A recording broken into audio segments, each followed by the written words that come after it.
The first tap of a conductor's wand. The first rivet in a mile-high tower. The master link at the genesis of a never-ending chain. The moment a single empty canvas meets a singular master stroke. There is no one thing. Because now, there are many. Because soon, there will be more. Because one is ever the beginning. Like the first link in an infinite chain, or the first rivet in the tallest skyscraper. The master stroke is found in the masterpiece. What will you begin?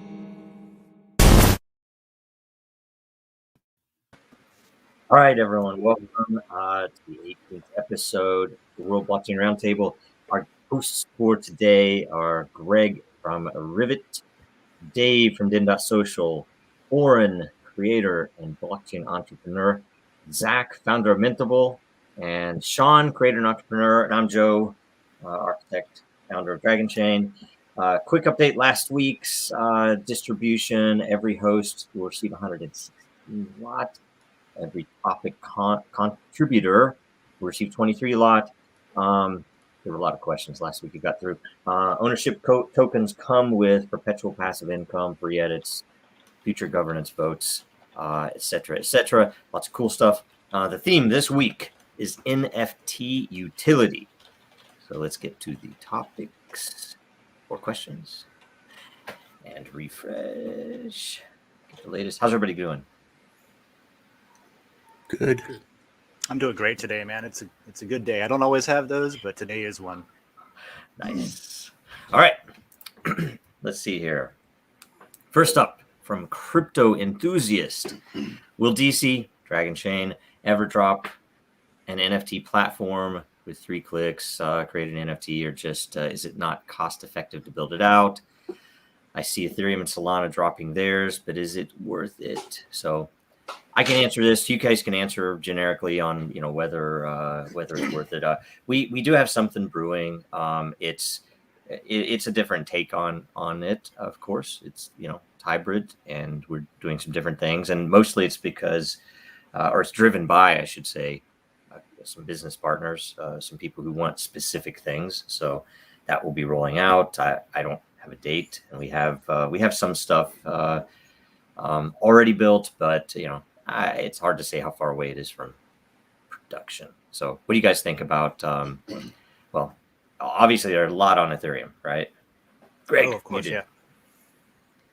Greg, you're muted. Every We time. missed I it. am muted. We missed it. Every time. Usually beneficial for people, but I think Eternal should do it. I think you should get an NFT when you archive something. Yeah. That'd be cool as hell. Yeah. We thought about that for a while too, even if people could come in and, I mean, it's a very simple thing, but mostly it's just the data's there, right? So, we talked to Twitter about it way back, but I have a question about that. It's not exactly related, but kind of is. I was reading, and this is just because I think I might be wrong about something, and I want to ask you guys to correct me. I read that so IPFS is being used to hold artwork and stuff and files for NFT data that it refers to. I was told that Filecoin was working directly with IPFS to incentivize people to hold that stuff. So IPFS is no longer a volunteer network. Is that true? IPFS is obviously still an open protocol, right? Like open, yes. But the question is how much of it. And I had nature before, yeah. I just didn't know how much Filecoin was fixing the relying on people's generosity issue. First, I want to answer Bad Hair Club. I don't think that Veve would utilize Dragon. They don't utilize their own token on their platform. Hopefully they will, because I have a buttload of it. But they don't really. That's the one thing that most people that are actually in blockchain complain about them, because they're they're very successful on the marketing and on the no coin and kind of aspect of it, but not when it comes to utilizing their token. I have been really excited for years for real utility, and I've been kind of, I don't want to say let down, but surprised that the explosion of NFTs has been in like the entertainment space. I mean, it's very well suited for it, but there's like so much that I thought, oh, this is like going to be world changing, for like the downtrodden and fix so many problems, and it really hasn't been utilized in that area as much as I thought it was going to be. However, I think because of this, people are really starting to ask more questions and starting to learn more about blockchain in general and how it works, when it comes to NFTs. So that is a really good thing. So yeah, that's it. I almost forgot what the question was. Oh yeah. Sean, can I touch on that a little bit? I think it's really cool because, there's I don't know if you guys know about there's a lot of different NFT influencers, right? And one of them, Pranksy. Pranksy is pretty famous. I mean, it's a decent sized crypto Twitter account. And, I think he started in 2018 with like $600. And now, his portfolio is like estimated around like 50 million from NFTs only. And it's like, wow, that's crazy, right? Like $50 million in 2 years. But on the flip side, there's a lot of people that are like in Africa or in developing countries that are making NFTs, and they're able to, they can sell a piece of artwork for $500. And that's a lot of money, right? $500. And so I think that, it is kind of life-changing in that regards. It does kind of impact some people, from the creative side of things. And it's only a matter of time until, your house is an NFT, or the registration for your car is an NFT, or maybe like an invoice is an NFT, right? All these things just take a little bit of time. I think we're just now at the beginning of it. But it is really cool to see a lot of these stories of people. Like I remember this one guy reached out to me. He just had a kid and he was in Turkey and he had no money and he was selling his NFTs. And he wasn't like trying to get me to buy an NFT, but he was just telling me a story. And I was like, what was your username? And I went up and I bought a few, but just because it's cool, it's nice to be able to like collect artwork and have a story behind it. Absolutely, dude. That's like the only artwork I have is something that I can remember a time in my life when I bought that. I'm like, oh, this is when, so and so kind of thing. I'll chime in later, but I got something that I'm actually looking to build on Dragonchain that's a utility NFT thing that I can talk about. Yeah, that's cool. I think there's a lot more opportunity in this than there has been taken advantage of, right? Like technically people who are just doing JPEGs stored on decentralized storage and pointing to them from their their NFT generation contract are kind of just doing it the lazy way because they don't want to run into a CryptoKitties problem, but they also don't want to put in the engineering effort to do something like create a really clever procedural generation mechanism that gets the end result they want, without having to store a raw image on the blockchain.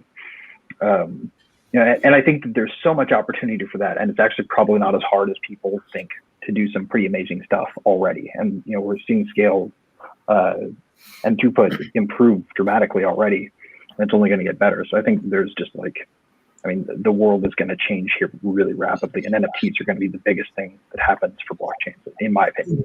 Greg, I want your opinion on that because I was making a smart contract a few months back, and I was trying to do procedural generation of SVGs on chain, so all the metadata is on chain as an SVG, and you're really limited, and there's a lot of upfront costs. I think I calculated at the time $50,000 in gas fees just to like initialize the contract. I have a solution for that. Right. Yeah, another chain. Right? It's not. Yeah, well, no, good. it's not even. It's not even another chain. It is literally it's a long story, but the rendering doesn't have to happen in the contract for one thing. So if you literally have, because if I have even a single address, let alone what would be more ideal would be a block hash, you could have enough space in that block hash, and you have enough bits to generate pretty much any image variability you'd ever need, right? So you render it. You'd render it off chain. The renderer, could be a smart contract on Dragonchain. It could be just your website, but it would literally just use those values that comes in extremely cheap. That's what I was thinking too. Because I do want to speak directly to Zach's question, though, because I think there's a really important point here to make. Kids have been forming rock and roll bands in their garages since time immemorial and trying to get famous. One hit wonder is all they want. But they didn't have access to the network. Yes, the network is expensive right now, but everybody gets access to the same one for a relatively transparent price, which is an improvement over the roll the dice on becoming a creative rock star. It's more egalitarian, which is a move in the right direction. Right now, I guess, but I mean, there's the problem is like you may have a really great idea, but you really have to push the limits of what you can do with the smart contract to do that in a proper manner, like what you're talking about, like what we were discussing. And so you can't really ask, that's like asking every software developer to be able to make the best perfect code ever, right? Like that's not, only a few % of people are going to be able to do that. So I feel like, you see a lot of, I think there's like 25 to 100 of these a day of just NFT. Like at midnight, I have to buy an NFT because there's one that I want to get, and they're coming out just like crazy. So a lot of them are just the same exact thing with different, penguins, elephants, lions, tigers, whatever the hell you want. But I don't know if I would say that we have to set the bar so high, because that's really hard to do that. And Joe, what you mentioned about rendering with like an ID or a hash, that kind of works, but then at the same time, what if, if you decode it or display it on your front end, if whatever software or code you're using goes offline, your website goes offline, is it really on the chain at that point? And then is that really that's a Plato versus Aristotle question, I think. So watching y'all talk about this, anybody can write. I was going to make this point earlier, but you guys have made it for me. I think because of, like Greg said, this is a massive explosion. This is what's bringing people in and demand in. I think that this is pushing innovation and pushing people to fix problems because the demand is there. I mean, this is classic demand. People want this cheaper. They want it faster. They want a lot of it, and they want it now. And I mean, look at the progress that Ethereum has made when it comes to gas fees and this other stuff that was supposed to have been fixed years ago. That we have we'll have it taken care of, and it's not taken care of. There's still freaking high fees. There's still a lot of the complaints that people have, and that creates barriers for people coming in. So people just might not come in. But when it comes to NFTs, people are pushing through those barriers and demanding better. And like you guys are doing, you're sitting here talking about, we can do this. What about this? That's what I think that this is pushing. It's driving to get, to shoot for perfection, in everything. We can't do perfection in everything, but we're going to have to try because that's what the demand is. And I think when you look at these different platforms like Wax and others, there's so much competition now when it comes to NFTs, and I think it's going to push that cross-chain, whatever everyone's always working towards and wants. I think that NFTs in general are going to push the space in such a positive direction. You know why that is? You know why that is, Sean? Well, I just want to give an analogy here on this point. Yes. That's why DeFi is never going to take crypto mainstream, is because Wall Street bankers will build a fucking wire under the ocean just to get a few milliseconds on a trade, something that's completely unpractical, they'll live for 50 years and use. Whereas consumers, they're like, this button doesn't work. I'm not going to use this product, right? And this is a consumer-focused. NFTs are so consumer-focused and based that I think that's really what's doing it. Is you're seeing that your neighbor is like, I tried to make an NFT and that was bullshit. And then we innovate. And that's the way that I think, with the question being, is Dragonchain going to specifically, since the question asked about that, I personally would like to see something where any small, not a huge organization can go in and click buttons and be like, here's my NFT, and it's minted for them. And you maybe drag and drop a couple of contract options and things like that. and that's something like eventually that'll be a thing. There's a big thing because the fact that they are single things and they're not a fungible thing, and it's not like trading stocks. It's more like trading art, right? It is conceptually easier for the consumer to pick up, which is amazing for blockchain across the board because that concept rolls up everywhere for business. Because I think we're radically early in NFT space. Maybe not prices. Whenever I'm saying something's early, I'm not usually talking about price. I'm talking capabilities are so early right now. And we have multiple clients that after analyzing the entire mix of what they need to do with NFTs, some of them still want something on Ethereum because of the mechanics of what they're doing with it. A lot of them don't care. A lot of them say, well, if this is an NFT, you can still transfer it in these ways. And this is a Dragonchain answer, of course. So sorry about that, scoped that way. But that if it's provable all the way to Bitcoin, I don't care if it's sitting on Ethereum or not. Plus, I don't have the fees, or my customers maybe don't even know anything about that. So, and they don't have a hardware wallet. They're definitely not going to install MetaMask.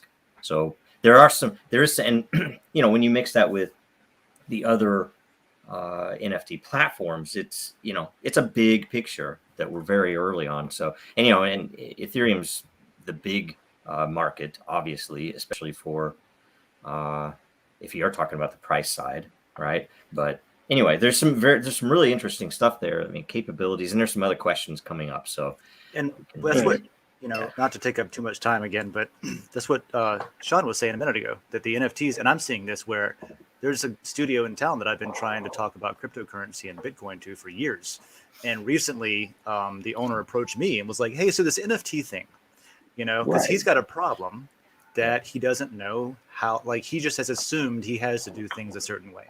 You know what I mean? And he wants to basically, what he wants is basically a faucet where somebody can go up anywhere in town, and instead of getting cryptocurrency out of it, like there used to be Bitcoin faucets and stuff, you would get a randomized event ticket to a local event at a local venue.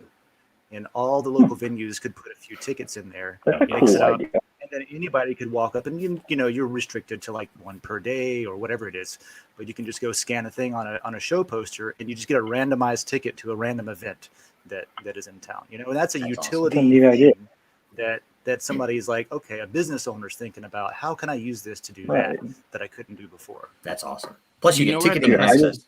Awesome. We're at the precipice of NFTs because museums haven't even gotten to it yet. Until the MoMA, until all of these different museums have CryptoPunks and they're showing them in some digital frame, that we're kind of early.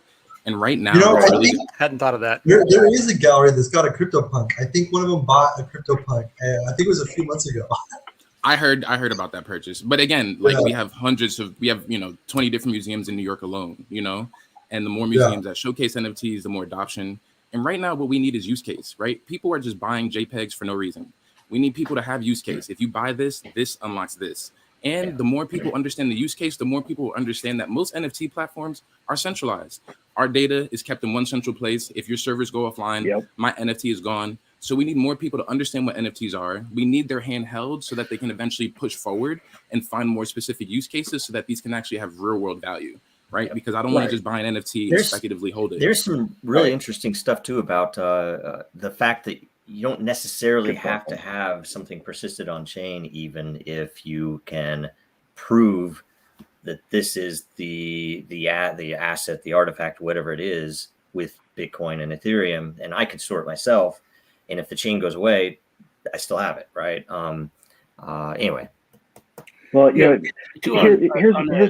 point. I just want to throw one thing in. Go ahead.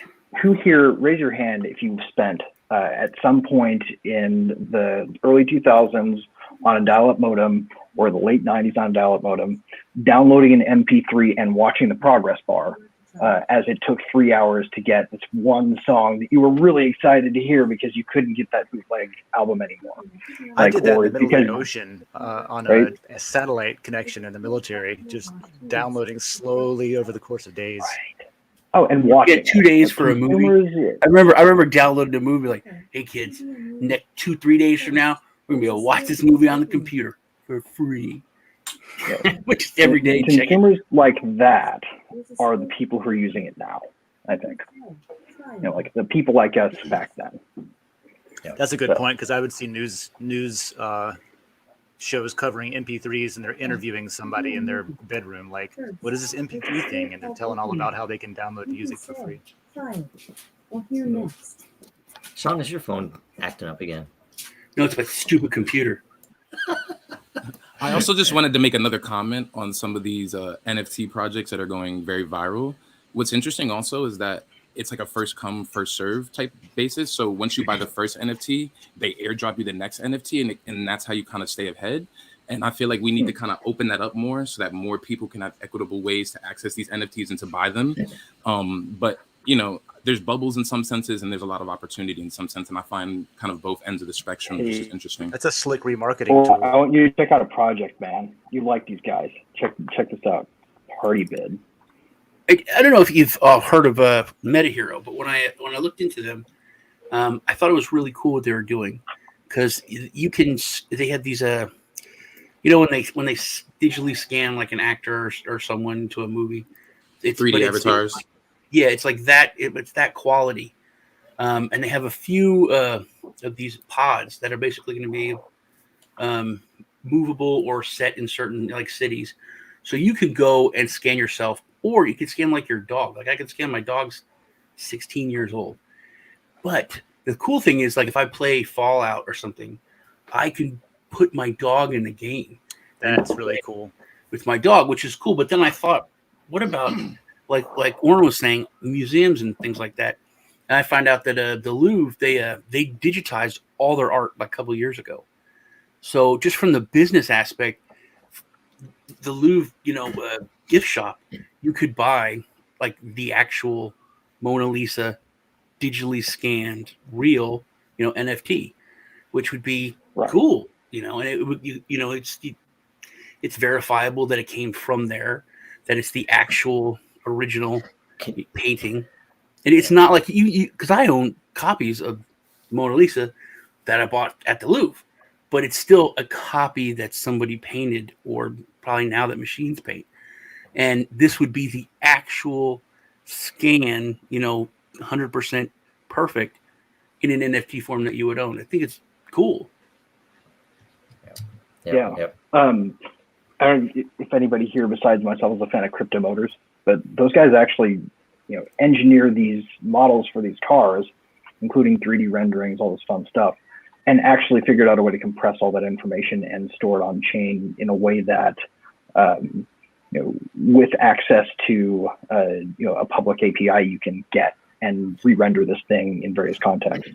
Yeah, I'm just looking at the link you dropped, and that would fit right into what Sean was saying about like scanning your dog into Fallout. You could like drive these in Gran Turismo or something. Yep. Their current project is actually broadly specialized in doing that. So some cool guys, actually really fun to talk to as well, based out of Italy. Imagine a future and the efficiency of future art theft also. It's going to be pretty cool. You going to go next question? I think so, yeah. Okay. Earth Dragon. What industries are most likely to implement NFTs right away and experience a gold rush from it? Is it crypto, music, sports, celebrities, trading, etc.?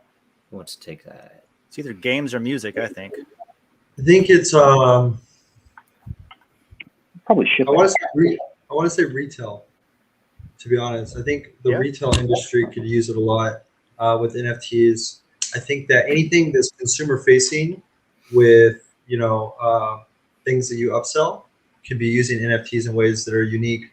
Imagine if you go to a coffee shop and you can get an NFT that does something, or you can scan in to claim an NFT, or if you bought their NFT, you get maybe this VIP access of coffee. So it's like their specialty coffee of the month or whatever, right? And only the people that we have. And this goes back to, Oren, what you were saying about kind of like authorization. And this is, something that I'm super excited for, where you authorize entry based off an NFT, but it doesn't have to be physical entry. It could be, a website that I have access to. I was buying some stuff online and there was like a package deal but it was only for VIP members. You had to sign up, and then you had to do like this approval process, like a fake KYC, but for this company. And it was there's just a normal pay with PayPal kind of thing. Not an NFT, but I was like, that's the first time I've seen that in retail. But we're going to see that with NFTs more often. And all these things actually, or what you were talking about with authorizing, and then when we were talking about, what was the other, the ability to make an NFT like with a button clicker really easily. These are things that we're actually building right now for enterprise clients. And so it's really cool to hear like the stuff that we're thinking about building, we're talking about, we're saying this is like the next wave. Because like to me, I'm like, oh, that's exciting, because like we're trying to build this so that you can mint an NFT with a click of a button. We've already got that out, and it's not released yet, but it's in the private beta. And then we're working on authorizing people so you can authorize entry into places. And I think that's going to be so cool when a restaurant has that, or a coffee shop, or a website. Yeah. I think that's what really we're missing, right? We have things like OpenSea, and we had like Rarible was super easy. I've minted on there before, but those are like, collectibles and stuff. There's not really one where that's powerful for a business to be like, okay, here's what I want the business case for these things that I'm minting to be with that same user ease of user interface. Well, one of the biggest biggest early adopters was retail when it came to like supply chain and for verifiable goods. And I think personally, they should weaponize it. I think they should totally really weaponize NFTs, and not against the counterfeiters, but more socially against the people that buy it, to where you're kind of a punk bitch. Like if rappers and musicians and influencers talked about this and put this out, if it was a more of kind of a phenomenon, if you buy some Nikes and every Nike has an RFID chip in the tongue, and anyone can just go and scan your shoe, be like, man, you're a bitch. Those are fake. You're fake. That would kill. They would kill. People just wouldn't buy knockoffs because they can't get away with it. I mean, if they cared about that. If you don't care about it, and the reason that the business guerrilla knockoffs wants that. Shoes are maybe a bad example, but it's the what do I want to say? That counterfeit issue that happens because Amazon doesn't really care about it, right? Because they're making the sale, they don't really care. I think a great counterfeit is really a fair comment. But it's the I don't care, but there's people that really would, and I think if industries like he was talking about, if retail would do that, they would drive a stake through the heart, especially for luxury things, because it's people will tend to sell the thing they hold in order to buy the next version or a better version, and they can sell it for more, and therefore the next version, the one that the company is actually selling, can actually be at a higher value, because I can sell this retaining a secondary market value because I can prove that it's real, right? So counter case here, guys. Why do we have IP law to begin with? So that you can sue somebody for knocking you off, because trademarks are confusable. Somebody could accidentally get a thing that is not you. You can't authenticate at the point of sale when you're buying online, right? Or when you're buying off the street corner. With NFTs, there's no reason to even have an enforcement mechanism, as long as you're building your authentication mechanism into your point of sale, wherever it may be. And who fucking cares if somebody knocks it off? They can't get your NFT. Yep. Now, if it looks like it and your product isn't actually worth paying extra for, then go fuck yourself. Nobody's confused.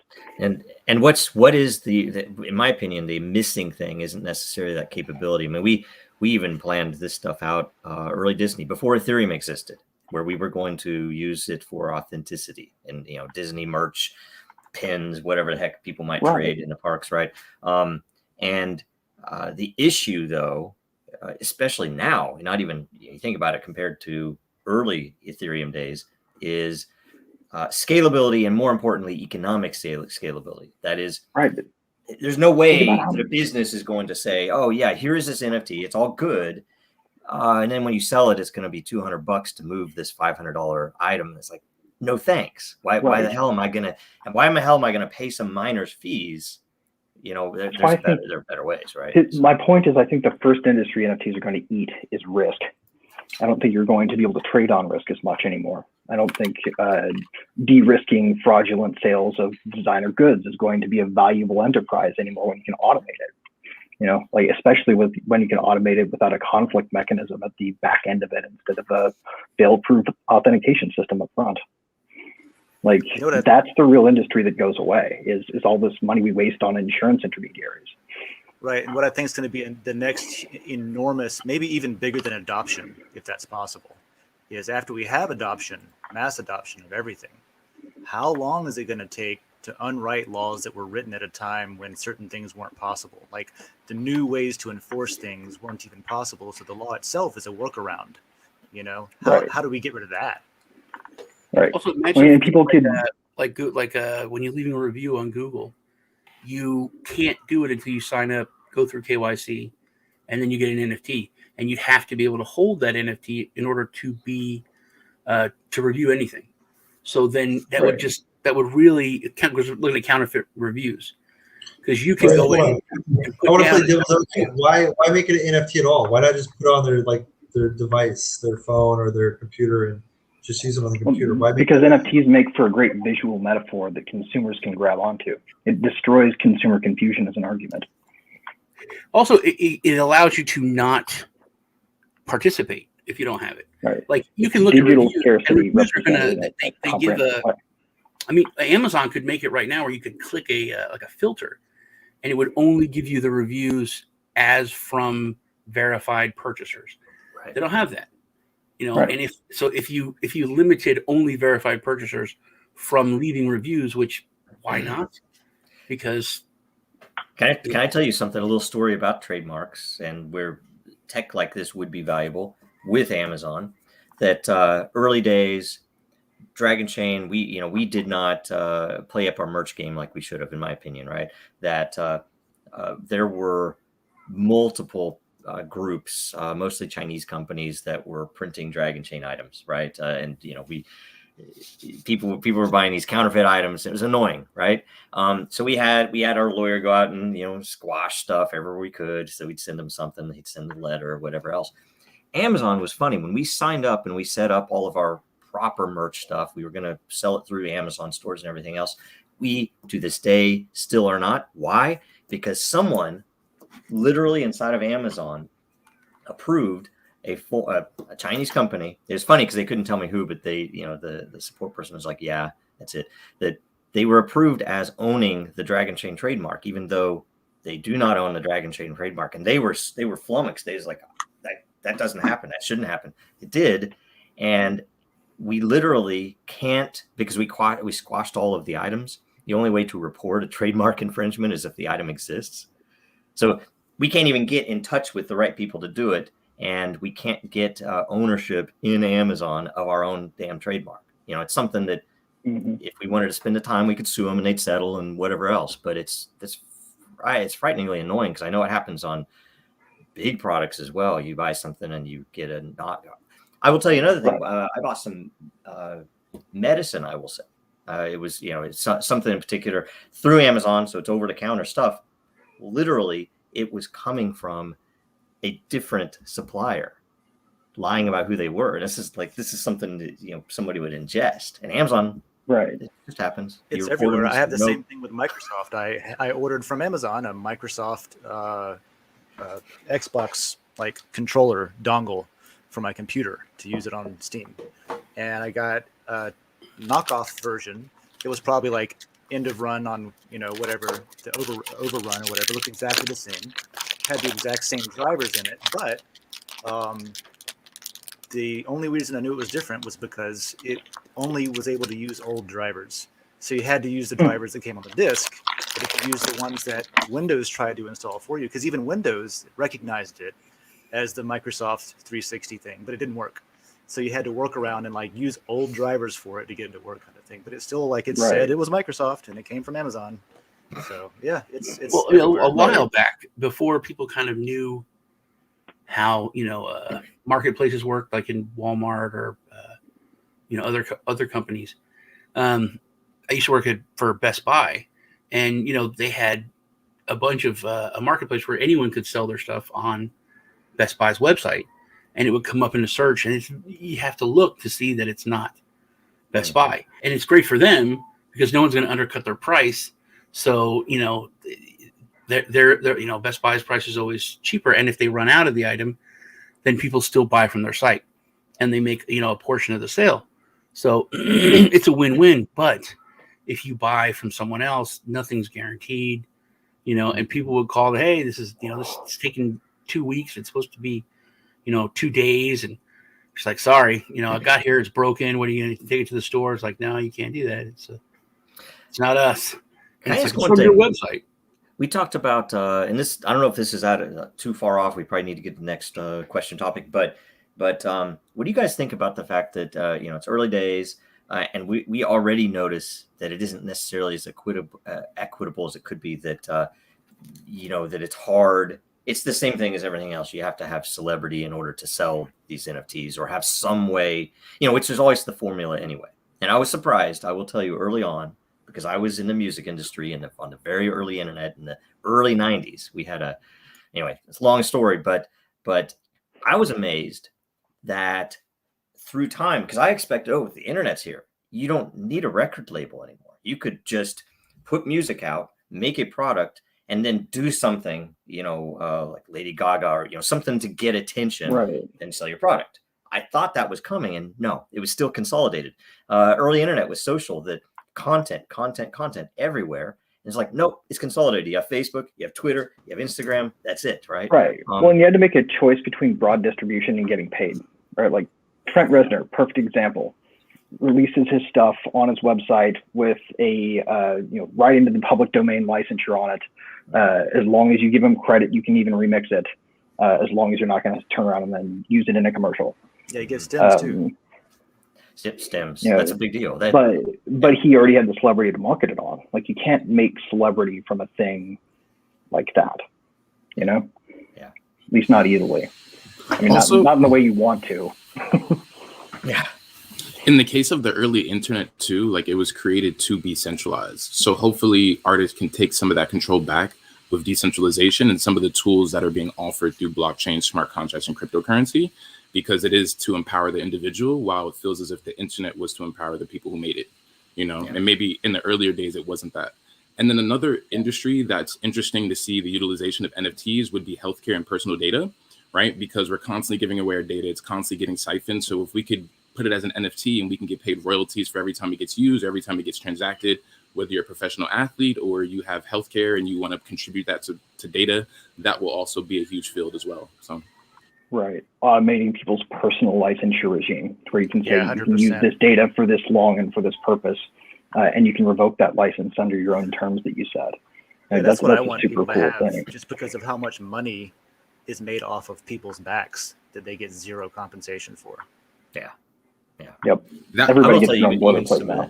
even some of the bigger acts don't get compensated as they are supposed to under contract, right? It's just who holds. Well, that's why I was thinking, like, the music industry or the gaming industry. Like, I don't know how long it's going to take till we get to the point where the NFT is being used with a physical item, and and that's like normal enough to keep up with. But the things that don't require a physical item but still have utility, like buying rights to an album, like, what if Spotify, when you bought stuff, you bought rights to it, and you could transfer it to Pandora and listen to it there, or you can download them and keep them at home without getting arrested, or something like that. I bought the same movie several times. I bought the same video game several times, just because it's like, oh, I don't have that old thing anymore, and it was on there. Or, iTunes registered it to an email address that I no longer maintain, and that kind of thing. Yeah. We've been dancing around an interesting topic I want to put to you guys. What do you guys think about the sort of missing piece of really publicly comprehensible decentralized storage? Like, we have obviously IPFS. It's meant to do that, but the way that the addressing works is, even for people who are technical, pretty fucking complex. I don't know if you guys have any interesting thoughts on that to add beyond someone needs to figure that out, but I feel like someone needs to figure that out. Well, there's a bunch of siloed networks, right? There's a bunch of different solutions to that, and they have their own gateways to the internet. Well, look, there's a reason that giants that have terabytes of data that's extremely expensive and sensitive, whether it's film studios that have like underground bunkers where they store all the films, or it's like Microsoft or Google or Amazon, they want permanent file storage and decentralized file storage as well for outages, right? And they can't solve that problem either. It's not an easy problem to solve. IPFS is, to be honest, it's not even a really good solution, right? It's not actually permanent. You still have to host the file on some server. And it's like, well, if I'm going to host a file on a server, I'll just do it on Amazon, right? I trust Amazon more than this peer-to-peer network with only so many thousand nodes when Amazon, handles how many billions of dollars, right? But ultimately, it can be shut down, and someone can just say, hey, I'm going to stop paying my bill, and the data's gone. So it's a hard problem to fix, and you have things like Filecoin, IPFS, BlueZell. These things pop up, but there's no guarantee that they're permanent. You know what I mean? Yeah. They say, oh, it's anything permanent, right? Yeah. Hypothetically, the universe could blink out in a quantum moment, like right now. Sure, Yeah, I guess at that level of permanence, but I'm saying think in a a lot of- real. There's no guarantee that anything is permanent. Right, but I think what Zach's saying is that a company, a business, is going to look at a new file storage system as unproven and as a startup that may not be there in 20 years. And that's why it's multiple. It's the typical backup. How would you handle backups and disaster recovery? That's exactly what it is. You can improve that with blockchain, definitely. You can. Now, there are certain things that people with sensitive data in particular are not going to use IPFS because I can't control who might access it, or if I encrypt something, it's not safe. Extra hoops to make it secure. Yeah, and it's a weird paradigm.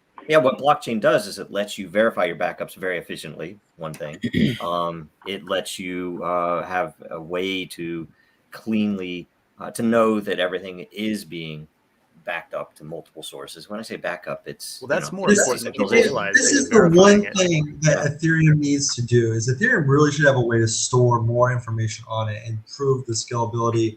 If they can do that, imagine, because I'm thinking about the question is, does it really matter if your NFT's image is stored for 50 years or 75 years, or if it's on all these nodes across the network? Or does it, it's not really a big deal. If you buy an NFT from Paris Hilton, in 50 years, is that going to be relevant? That's that's why. Well, that's why. If you store that offline, another chain, let's say, challenging problems though there. You can prove it, and the record of the transfer is on Ethereum. That's the most efficient, scalable way. But I don't know if Ethereum is going to be around in 50 years. So I think there's an important element that makes Ethereum more durable over time, right? In the fact that the hardware compute requirements aren't that heavy. Like, I run, with my co-founders, a company that helps make it easier to access blockchain data, but you don't need me in order to run a node. And like, if you want to access and upload and download data from the blockchain, you can actually just go and install a piece of open source kit, and it'll probably run on your laptop. I think losing that loses something kind of important, so it's going to be a hard thing to do. Like, it's almost like we're going to have to figure out how to create a shared resources containerized AWS that runs off of everybody's laptops who are contributing simultaneously, without losing any of the feature richness. Like, that's being rolled out. That shit out. There's some really cool companies working on that problem, but it's a hard damn problem. There's a Minecraft server. There's a Minecraft server running on one of them right now. It's great. It's running on it's a decentralized competitor, direct competitor to AWS. It's a private company with a public blockchain, another hybrid company doing that kind of thing. And I run one of their service nodes, and it's insane. It's amazing. There's cloud purely decentralized cloud compute, and it's incredible. There's actually two different companies with two different networks that are doing similar things. So it's coming. I know of one also. I mean, it's a good thing that it's being worked on. Does that company that you mentioned happen to also store? Is this decentralized? Does it also store the files? Too. Yes. Permanent storage. Yes. So you could say we could use it to replace IPFS, right? Yes. Yeah, that's cool. What's their name? What's the name of that? The one that I've heard was the Golem protocol. I'm talking about primarily Flux. They used to be Zell. They have a wallet called Zellcore, and even the wallet's like a hybrid thing where you don't pay for a premium access. You hold enough Flux, and if you have that much in your wallet, then you get the premium features for free. And then there's another one called Oxen, which is the other node that I run. And Oxen has, Oxen is not a private company. It's completely open source, decentralized, and private. It's a fork of Monero, and they have a social media website running on LokiNet. They don't have any game apps and stuff. Like Flux has like, if you don't need to be private and you just need really good hosting, they're basically giving away infrastructure right now. They're putting so much on there, and it's, you know, everybody's running nodes. Like mine has 2 terabytes on a NVMe SSD and a 8-core processor, and you know, like it's quick stuff. And then also it's redundant. They host at 5 different places, 5 different nodes. They spawn your Docker container in 5 different nodes, so that even though it's just like people that may go down because it's some dude's bedroom, there's 4 other instances, and as soon as it goes down, it spins back up. So that's how they're handling it. That's how they're doing it. I feel like the biggest challenge here is the fact that the instruction sets that you have to interact with at the hardware level on all these machines you're trying to aggregate, they're all centralized proprietary architectures on, if you're lucky, ARM, but if not, an entirely proprietary chipset. So it still gets down to this sort of like, we're not going to give you access to our secret sauce, so all of you are stuck with us kind of thing. It's like the Hollywoodization of silicon almost. Yeah, there's a place for open hardware. ARM. You mentioned ARM. Like, that's it. As a Linux guy since the 90s, that's been the bane of my world forever. That it's like, well, you can do this on Windows. Why won't they release the drivers over here? Very frustrating. Right. I remember wrapping. They don't want you using wireless drivers to use it on my laptop. It was wrapping the driver. Yeah. Okay, you go one more topic before we lightning round. So, yes. All right. So GDEN. Could your vote be an NFT? It seems like one of the most compelling use cases for NFTs. What do you guys think? I think it could authenticate you to be able to vote, potentially. Maybe with a second We use NFTs for voting in our DAO. We have a DAO that runs off of NFTs. There's no token. It's basically Uniswap or Compound's DAO. And we use NFTs for your votes. And it's on-chain voting, right? I feel like people wouldn't want their authenticated personal identities in their voting districts on a blockchain that's public. It's basically like a self-doxing system. If you just open up a public blockchain and say, "Hey, vote on here." Yeah, we do that on DEN. We have LOT in the DEN Gov that governs the entire algorithm and the entire platform. And it's going to be moving. And to answer the question, I would say I don't think your vote itself would be an NFT. It could be, right? You could do anything. I think generally it's probably better to say the NFT is your proof of the ability to vote, or here's the access required to place this vote is holding that NFT or signing something with the address holding it, whatever it might be. And yet we're like on DEN, we're going to migrate to something that will be much more accessible. It'll be you don't have to have the technical capabilities that you do right now, and as long as you are earning or doing something measurable on the platform, you will have some amount of it's like smart farming or something. Yeah. And so it's because once we built the farming system, it made perfect sense. If we map some of these same measures that you're holding that token, or you've produced this much matter or whatever else, that you're going to end up having some vote. And the beauty is you can tie it to who should have the most say. It's like, okay, the most say from one angle on DEN would be the people who produce matter, the people who produce content that the communities love. They have the most weight in that category. The other category is ownership. People who are in or own communities, that the people who hold LOT will have some amount of weight, and that we can balance those. And it ends up, it's really funny because you do governance. It's almost like you're talking about the common, the House of Commons, the House of Lords, the Congress, the Senate, that you can split those up and they have nearly equal power, but it's a way that then the community because the owners might want something in the algorithm different than the creators, right? So it's a really interesting thing, and you're going to have people in both camps as well, which is helpful. It's interesting to me for sure, because I had jumped in, like I aped into Den Social because I'm just really heavy into cryptocurrency and blockchain, and I have been for years and years. But now that I've been working more and more with Den as a goal of mine, I'm seeing that like I'm thinking about stuff that I've never thought about in the way that I am now. Like how do you keep a community functioning? How do you facilitate diverse individuals functioning together, that kind of thing. And I take that locally too. What I think would be interesting in the inverse of and maybe directly to the voting question is, there's little stickers you get when you vote. I voted. Well, what if that was an NFT? You could prove that you voted without, proving your identity maybe.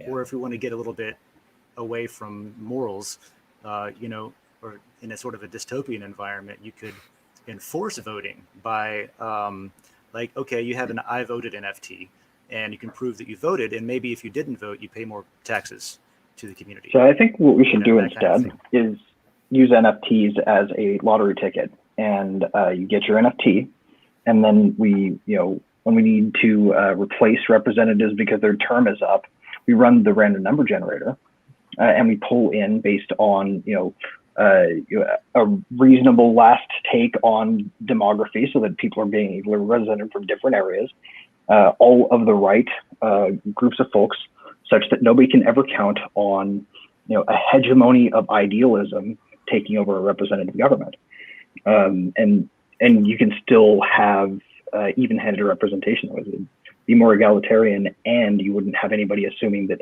next time I'm going to trust whoever it is with this power, so I'm going to go ahead and vote for it.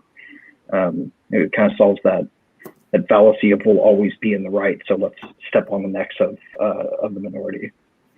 Imagine voting and getting an NFT after you voted with no information connected to it except for the vote itself. So being able to track your vote, to know who that you voted for that person, all that's laid out just by looking at the NFT. That would be cool. To validate your vote.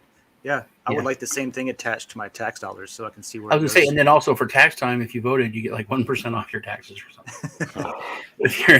That's what the whole smart balance is. I mean, when we talk about that, I think it's radically important, because even if it's just technically, if you talk about civics, it's radically important. But even the technical side of this is very important, that people should understand. And we even have a question here about, do you need a ZK? Do you need zero knowledge proof attached to something off chain? It's like, no, you literally just need to not expose that information.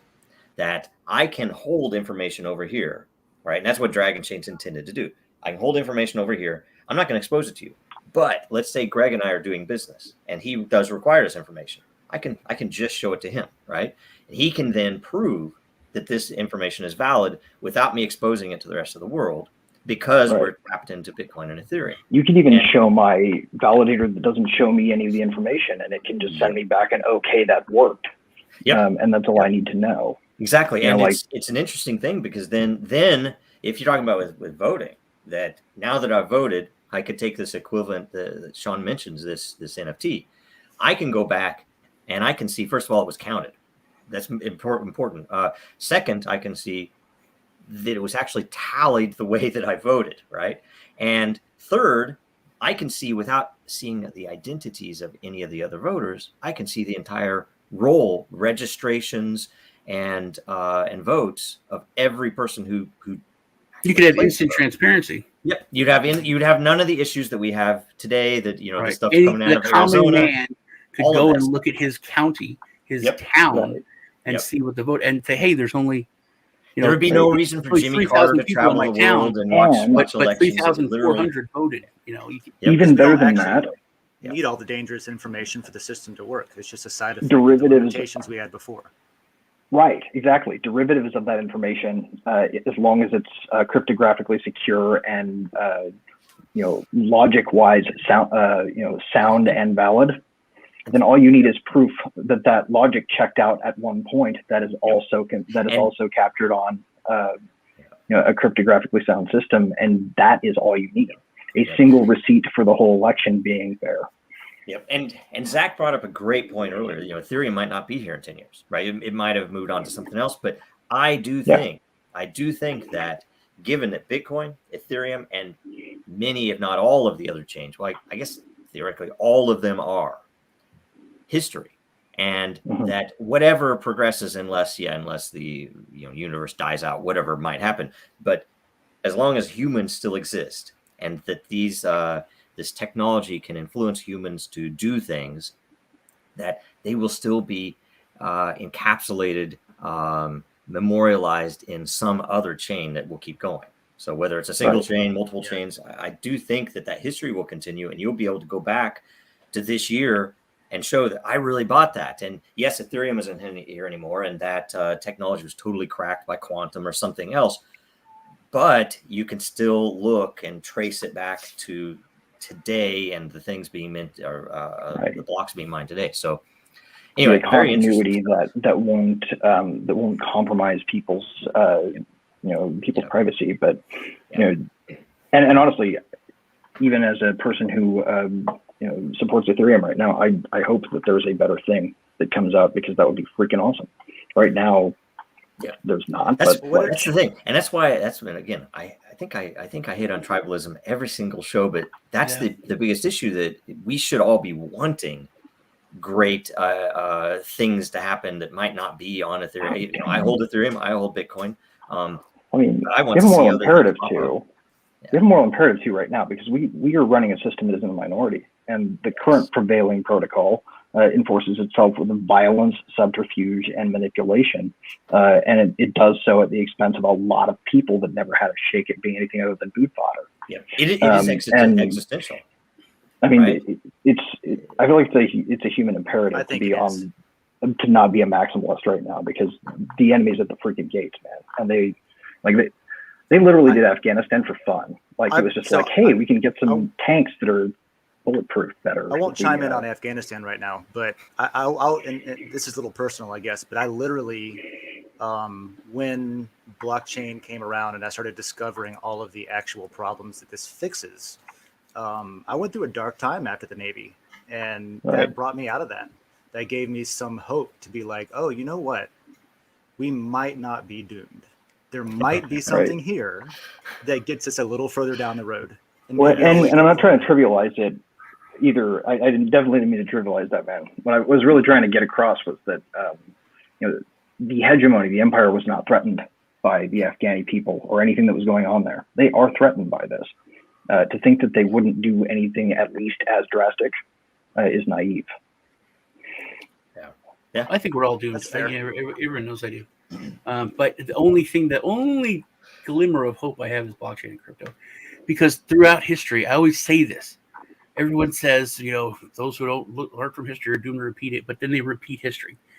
And there's no time in history that we've ever, any empire, any country, any movement has been at this point where the media is gone, and that we've been here, that it didn't end in absolute violence, bloodshed, and horror. It's never happened. But we never had crypto. We never had blockchain. So that's the only thing that has me hanging on. Douglas Adams. I wanted to bring up this project that I looked at this last week, because it's kind of what we talked about. It's with prediction markets, which Greg loves, NFTs, and gambling a little bit. So Dan, basically any artist now can go in and create an event, and they create however many NFTs are for that event, like for a fight. This person will win, or it'll be a draw. Yeah. And then people buy the NFT, and then it's just constantly on sale. So if you overbid it, you own it. And at the end, whoever had paid the most, you give the NFT, you win it. But that's win a portion of the whole pot. But it's not on whoever bid the most. It's one who owned it the most time. So it starts out at like a penny, and you own it for a penny. And then someone puts it at 2 cents, and you own it for a nickel. So it's you make more money by buying it early on, but the artist can set that up. They can create the NFT. They can do the artwork, Right. and then in the end, the artist gets money from the event. The person who made the correct decision gets like 60% of the pool. Everybody who owned it, all the way leading up to the actual outcome, Good. gets It's a a portion. wonder they haven't done that already. Like What is that? every I know year, that's what I was saying when I looked they at print. No, every year we have literally printed the other side of the Super Bowl or the NCAA championships T-shirts as the champions and just thrown them away. Why didn't they sell them before the game? That's when all those African kids are walking around. That's a great point. With the other person. Yeah, all with the losing president or something on it. Yeah. Okay, let's cut. We are past the hour. Sorry. Yeah. So everybody, tell us what's going on this week with you. Let's start with Zach. Something at midnight. And there was an NFT drop at midnight. It's midnight in 3 minutes. It's already sold out. Both my transactions failed. I just lost it. I think I lost like $1,000 on gas fees trying to get into this goddamn. I'm sorry, Zach. We held you over your drop, man. Dude, it was like a 2 minute 2-minute window. Come on. What is How many this blocks shit? did it get? How many blocks? Or Right. maybe if it's 2 minutes, okay. Couldn't tell you. I don't know how many blocks. Not very many because it was. Oh, I'm sorry, Zach. They should be using Notcoin, frankly.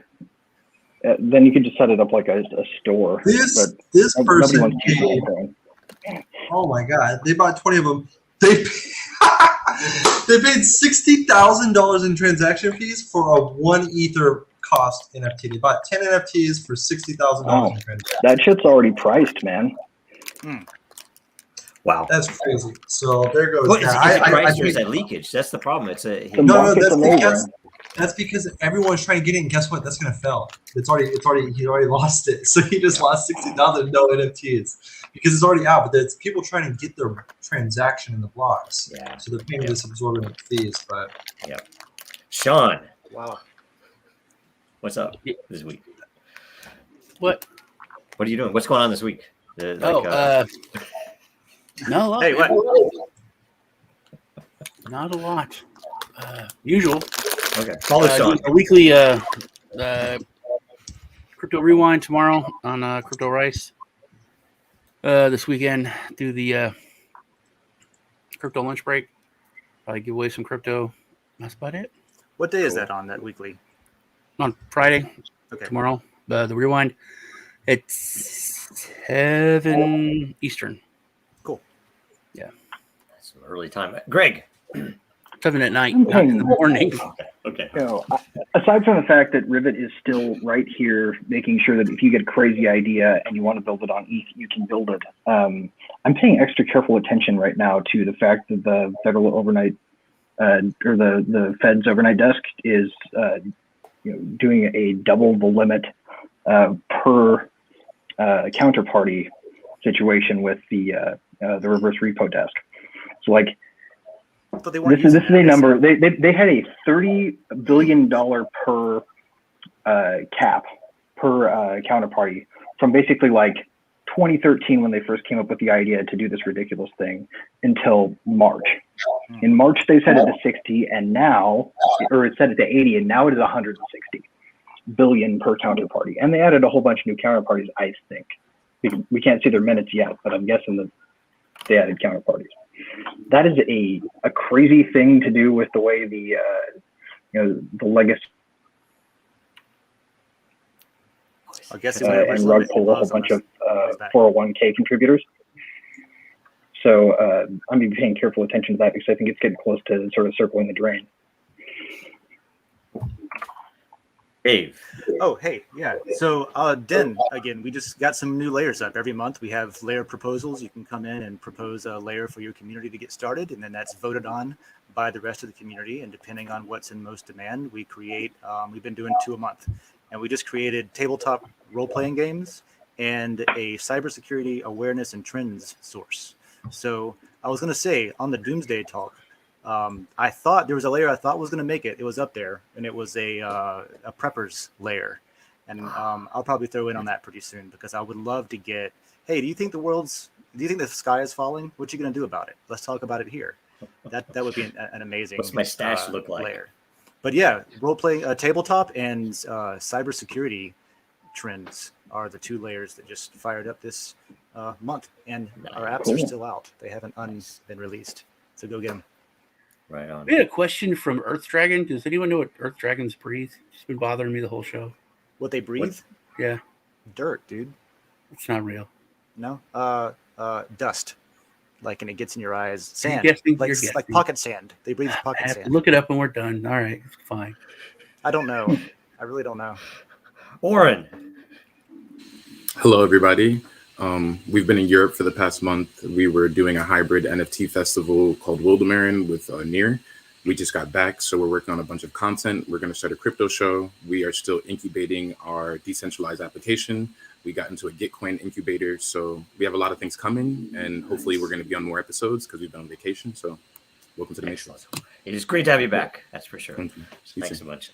And I think the thing I should announce, because we weren't sure if the timing or anything else, but I gave a speech pre-recorded that we broadcast tomorrow for, I guess it was a presentation for DAO Day at the University of Wyoming.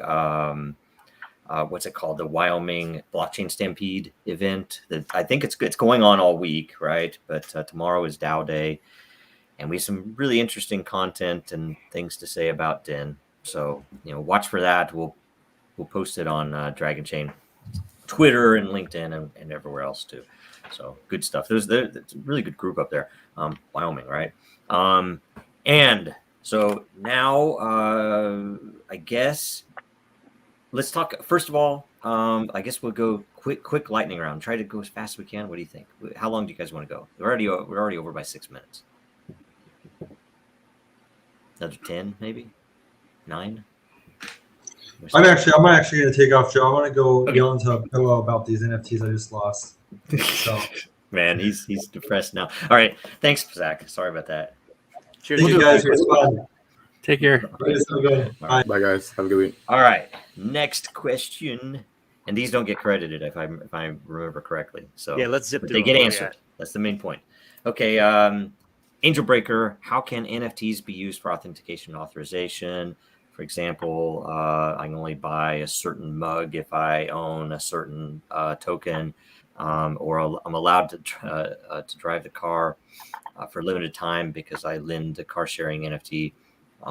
We talked about that a little. I mean, does anybody have like quick notion to say? Because it's a big topic. It's a very the business needs to build out something for their customers to easily use if they're using it to access something, and once they've got that done, the sky's the limit. Mm-hmm. Yeah, I would say that the key there is the authorization mechanism is probably going to be leaky unless you're coordinating with a partner that's actually doing the physical production. So there may be some real world problems to solve logistically on the authorization side, but authentication should be actually hypothetically easier. Because you're just talking about confirming that that you are who you say you are, and not necessarily having to authorize first to do that, because the process of setting up authentication can authorize you. Yep. So. Anybody else? Dave was right. It's dirt and bits of rock. Yes. I don't even know what you guys are talking about. So, no, on this particular topic, it is a really interesting thing because authenticity versus access, right? So, you can prove that this mug is the real mug. You can prove that this person is allowed to buy that real mug, and you can do that. You don't necessarily have to have quote unquote NFTs. They don't have to be even transferable items. They can literally be history of some event or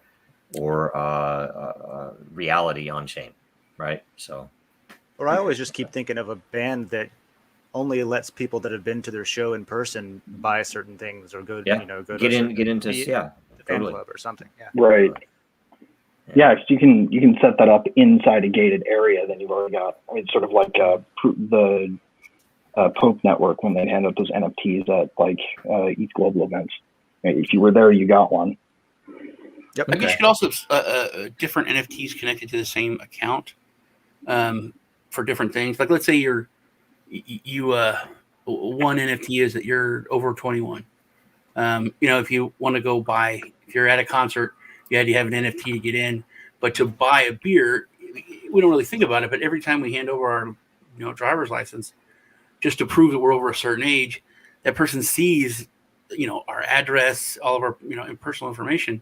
Yeah, you don't So know if literally, they're you can sober or just not. say, "Here's proof. Here's my NFT." Over 21. That's all you need to know. This one's good. This one's good. I wanted to get to this one earlier. Jegs, you see a lot of really expensive apes, NFTs on Ethereum, punks, etc., selling for millions of dollars. Do you think these are real transactions? Okay. I think it's they're real. I think a lot of it's money laundering. I think it's real, but I think it's also a lot of circular, like the ones that are not money laundering are, there's a lot of people, oh man, I made some money, buy mine. Okay, buy mine. No, you made some money, buy mine with it, and pumping the price up and things like that. Yes. Number go up marketing. That's I would say that I'm a bit of a radical on this front, and I will die on this hill if somebody wants to try to shoot me. But, one, yes, it's real because the market did it. You see the number.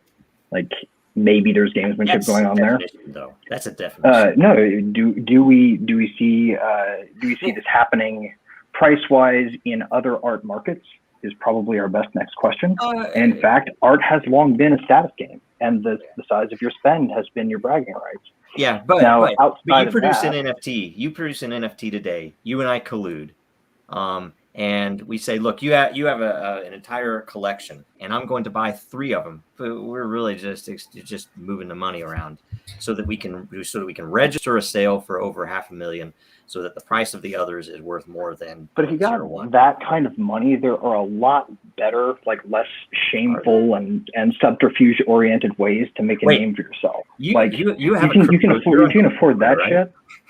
Right, but if you can afford that shit, do those things then go buy a regulated market where you can get away with it. Fucking printed on it. Jump out of it. Don't. No, I guarantee. Waste your time with an NFT. The money laundering is something that they've done in the real art market to take down the Soviet Union and so on, right?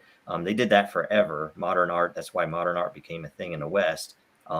Literally, it was the Cold War. But this, I think there is some money laundering that I think the feds would probably look at and say, hey, that's money laundering. I think more than anything.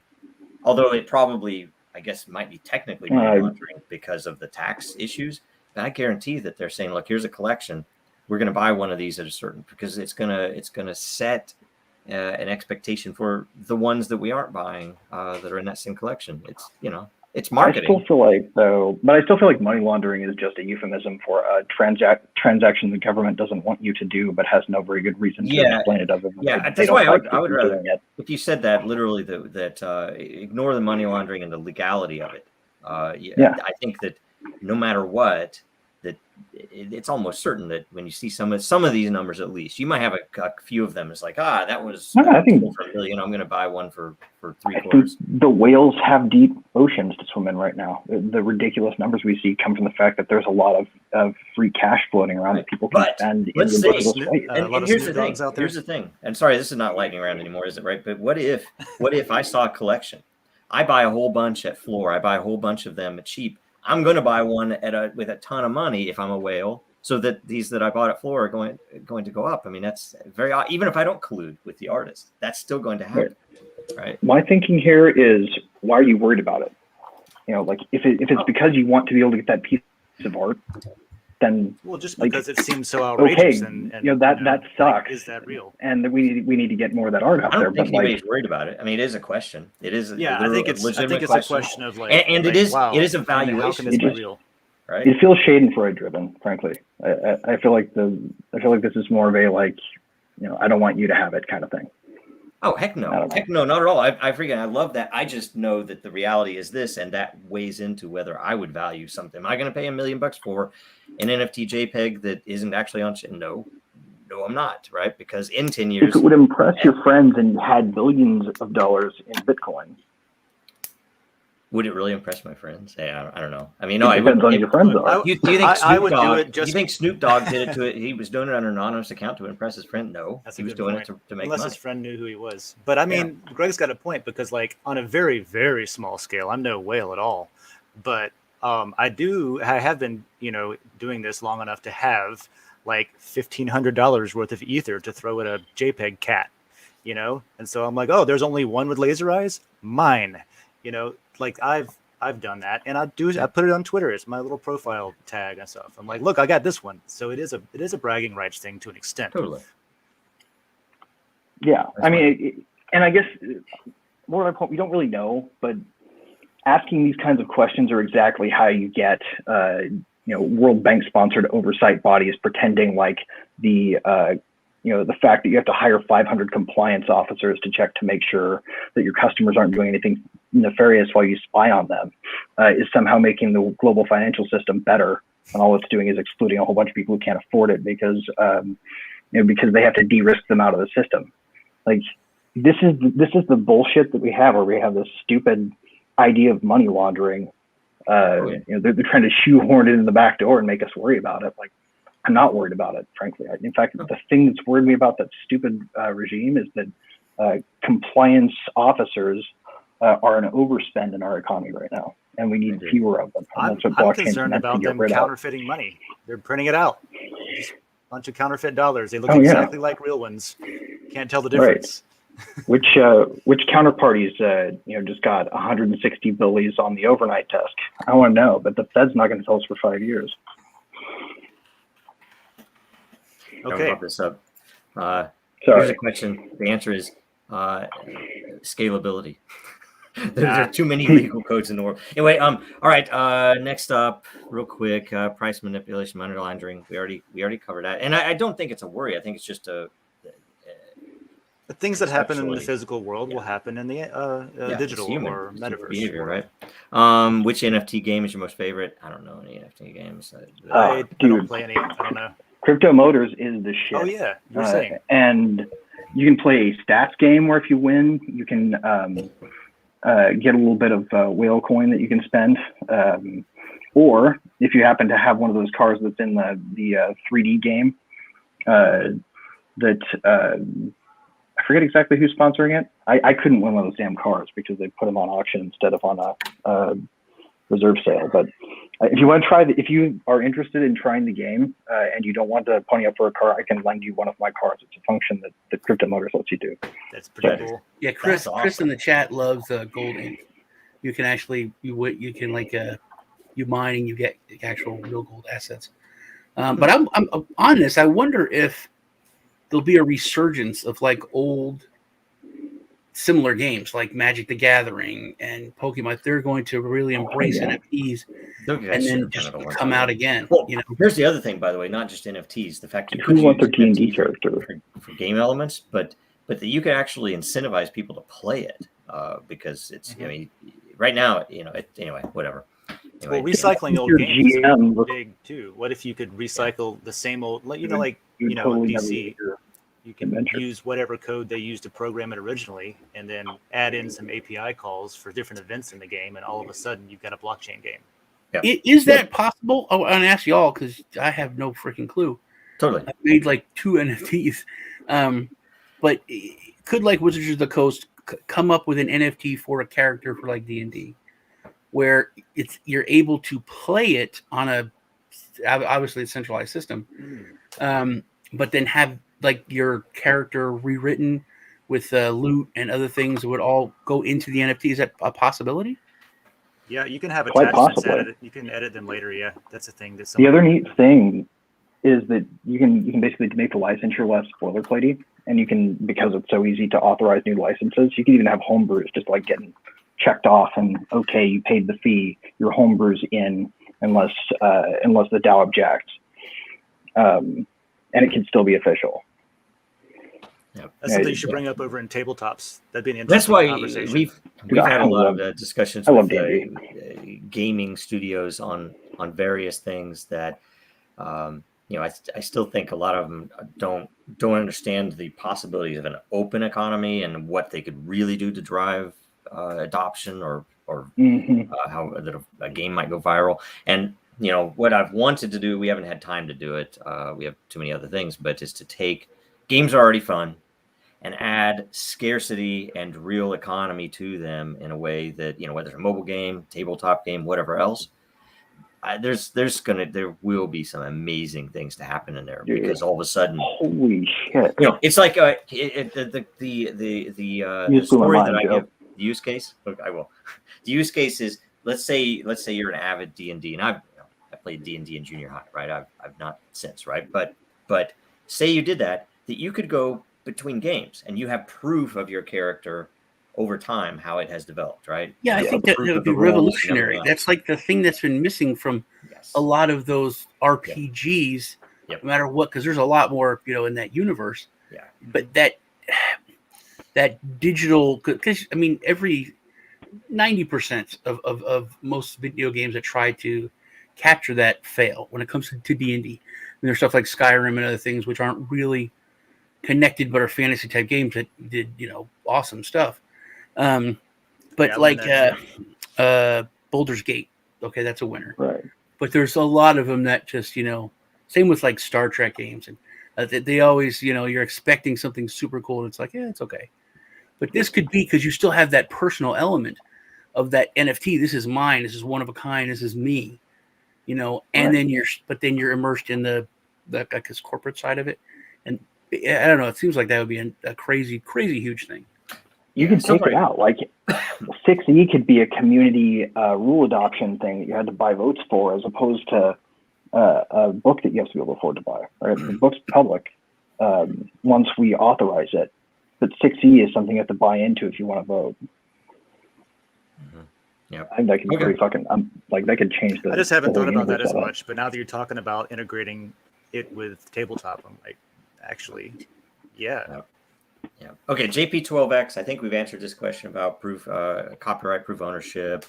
Use cases, how you could use various real world use cases. I think we covered that enough. Yeah. Foost. Is there a limit to how much data can be stored within an NFT? How do different chains compare? We already heard earlier.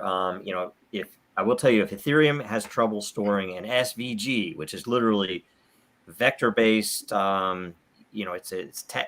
it should be a tiny, tiny image. It's not like storing an entire raster-based bitmap on chain. You draw a pretty fancy picture in a tweet. Yeah, I will tell you, on any blockchain where you have require worldwide, how do I say this in a bright way? I mean, I consider it centralized truth. I mean, it is decentralized mining, centralized truth. Any place that you have a centralization of truth instead of a decentralization of that, where, like, say, Dragonchain, every node has its own truth.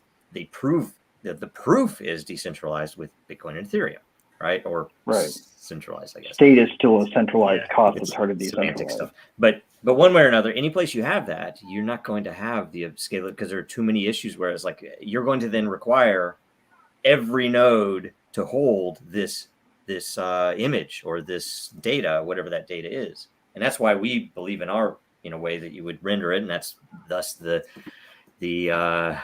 Plato versus Aristotle comment earlier, that it depends on what reality is. That if reality is the proof, or if it's the data. But anyway. Now here's an interesting idea. If you could have a neural network based, like a ResNet type of thing, generating state from a blob of something that is in fact digestible enough to sort of carry the information and nothing more, but you didn't even include the necessary packaging to decompress it. You just compressed it and trained the AI on the blob. You might be able to get some pretty complex stuff stuffed in there if you're okay with letting a neural engine interpret. I think I'm on the side of Neil deGrasse Tyson had an interview with, I think it was I forget Stephen Colbert, and Stephen's Catholic, and Neil deGrasse is an atheist, and he was saying they were talking about religion, and Neil was saying the difference to him is that you could destroy all the books of physics, of science, and then eventually, at some time down the road in human history, the exact same rules would be recreated and rewritten. The exact same thing would be rewritten, assuming they were good scientific books, right?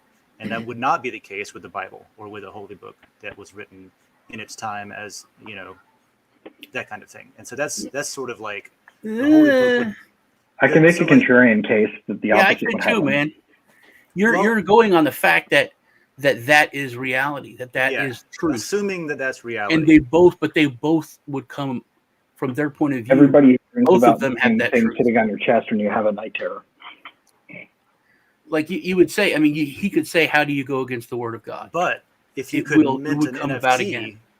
or if you could post the proof of your holy book, and then it gets destroyed, Yep. then you could verify, is the thing that got recreated, is it the same as the first one? And it's exponentially less expensive to store the proof of something than the whole What thing. if the only way to invoke stories of martyrdom is to tell that exact same story?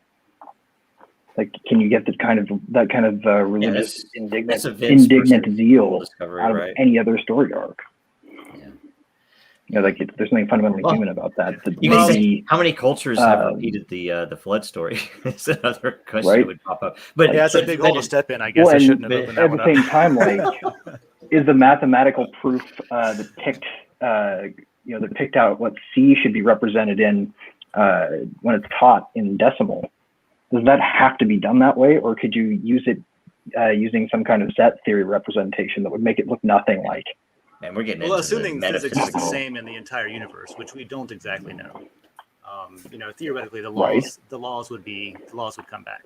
I don't know about the theories and the different things that settled science isn't a law. And the order. Right. You will see Dark Ages are extremely interesting in my opinion, because when you lose technology, from the Roman period to today, going through the Dark Ages, extremely interesting, because you lose technology that then later during the Renaissance is picked back up because people are going through this rubble and find these books from the Greeks, right? It's like, oh my, they knew this 1,000 years before, or 2,000 years before the They can still make Right. concrete And they're like this, years ago. So it's order, right? It's order this and how geared people discover sort of things. half of a computer thing that could have been run manually by cranks that somebody found in a shipwreck. Like, you could surmise that this thing was like, a century ahead of Babbage inventing the analytical engine. Yep. On Maybe paper. It was a century ahead, and it dropped it like in Terminator, an artifact of the future. Or no, it was more than a century. It was like damn old. 1,000 years. Yeah. It was damn old. I think the official time. Yeah. No, but and that's the thing. It's history, and frankly, the great thing about blockchain is we now have a unique capability to. It's not like another level. You have prehistory, before the written word. Now you have history, and now you have a measurable, a provable history. Yeah. Very Verifiable interesting, history. right? And right now we're only using it for JPEGs and sending satoshis. And that's the thing. So, that's just in itself the And- ability to verify the history. Can I give a little love to the JPEGs here, because that's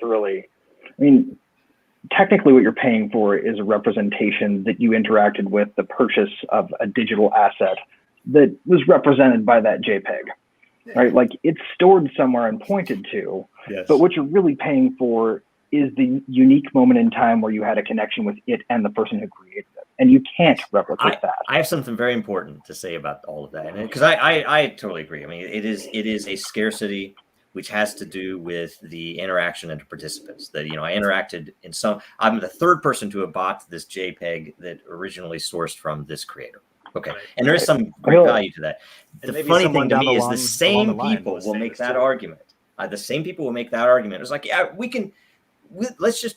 Who cares? It's like it's still Right. this. It's just a But modern those updated same version of people who people- shit on the value of art to begin with. No. Real quick here. The important point is that those same people that will gloss over the lack of perfection there will be adamant that it has to be, the entire thing has to be stored on chain. It's like, you know what? That doesn't matter. You could freaking store the piece of art off chain. Say, this Right. is the idea of that art, and I can prove that I bought it from that guy. Yeah, and moreover, It's irony that you want it in a protocol, because that's exactly what the file standard you're using is, only in file form.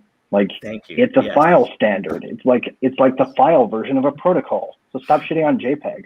Yes. So, I call it anyway, it's a JPEG. funny But with thing. some random Getting bullshit. back to like, the philosophical stuff we're talking about.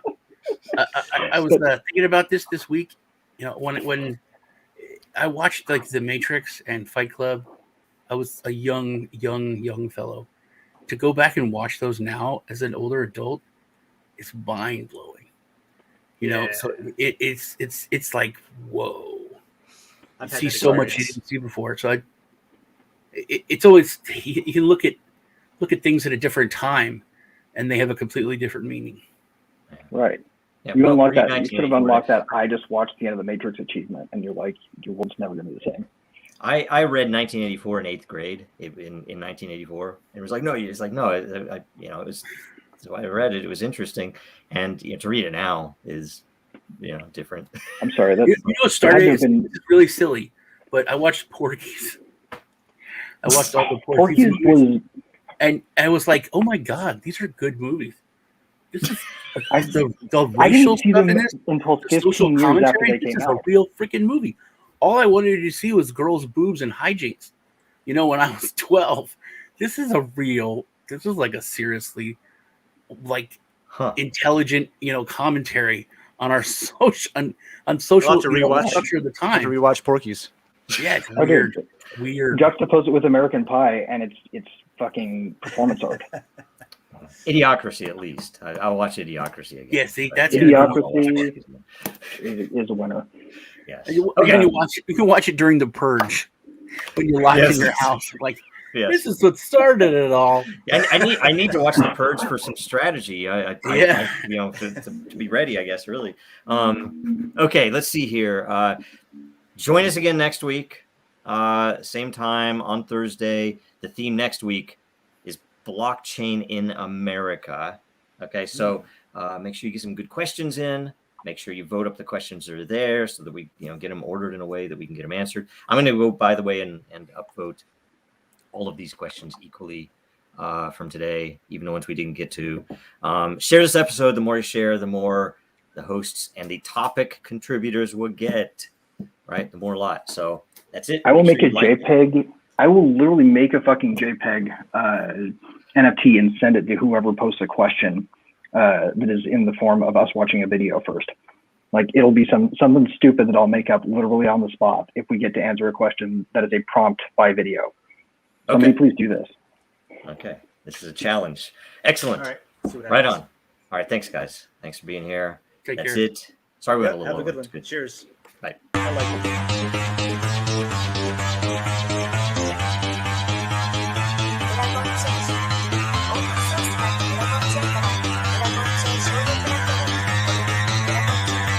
Because that goal will serve to organize and measure the best. Adaptable, all capital, label radical yet rational. A tactical approach is palpable if this animal is fallible. But that conclusion is laughable, so with for all detachable from the mandible, you see it now.